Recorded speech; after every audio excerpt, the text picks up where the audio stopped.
Hello বন্ধুরা, good morning. কেমন আছো তোমরা?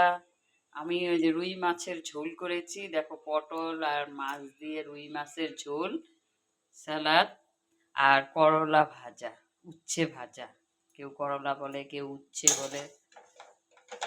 উচ্ছে ভাজা।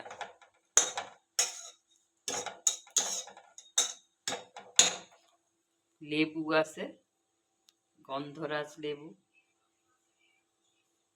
আর পাতলা মাছের ঝোল, এই রুই মাছের। এই যে রুই মাছ ভিতরে ঢুকে গেছে। পটল আলু দিয়ে রুই মাছের ঝোল, পাতলা।